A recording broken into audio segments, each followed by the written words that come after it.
sebenarnya bukan Pak Prabowo-nya, tapi situasi yang memang mengharuskan ya negara ini untuk langsung tancap gas gitu. Kenapa? Karena begini, tidak ada pilihan bagi Republik ini, tidak ada pilihan bagi Indonesia ya pada tahun 2045 nanti. Kita ini either or ya situasinya ya.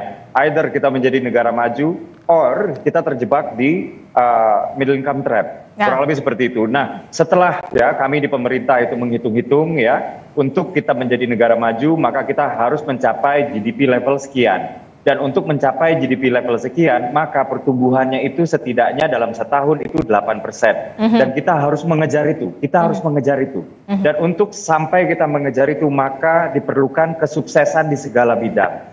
Maka untuk kita sukses di segala bidang, ya maka harus ada terobosan. Dan ini tadi sudah sempat disinggung oleh Prof. Wiwi, ya, terkait dengan jumlah kementerian yang banyak misalnya. Nah, kalau kita kan dulu mendengar ya batas maksimum di undang-undang kementerian yang lama itu jumlah kementerian hanya boleh 34. Tapi di undang-undang yang sama itu ada menyebutkan bahwa bidang pembangunan yang ditangani oleh pemerintah itu sebanyak 46 bidang pembangunan. Nah, dengan undang-undang kementerian yang sekarang ya, yang di mana batas maksimum jumlah kementerian itu ditentukan oleh prerogatif presiden ya, maka kemudian presiden lebih memiliki ruang. Nah, kalau kita melihat jumlah kementerian yang sekarang yang kita bedah ya, ada 41 kementerian sektoral, ada 5 badan dan ada 7 Menko, kurang lebih seperti itu ya.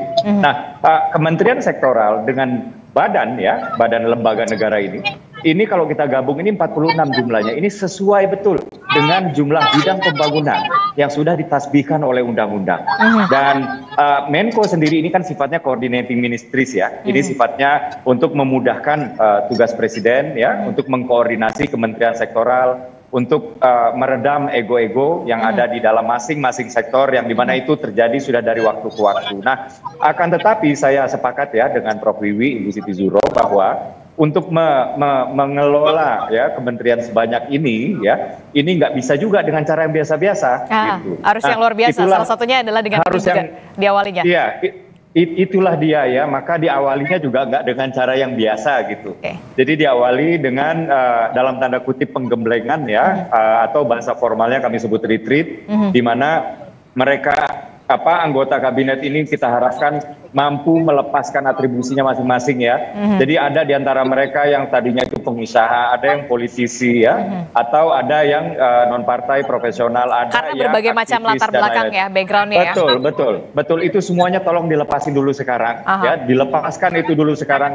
Hadirlah di sini sebagai bagian dari kabinet merah putih di bawah pimpinan Presiden Prabowo ya. Dan nanti ya hari Minggu ketika keluar dari fasilitas ini, ketika keluar dari Bukit Tidar ini ya, itu sudah harus memiliki satu visi ya, dan sudah siap untuk aksi gitu. Jadi kalau dalam bahasa sepak bolanya ini yang dilakukan Pak Prabowo ini, kalau misalnya Pak Prabowo atau Presiden Prabowo adalah seorang manajer sepak bola, ini nama strateginya total football. Semua menyerang, semua bertahan. Oke. Gitu, Harus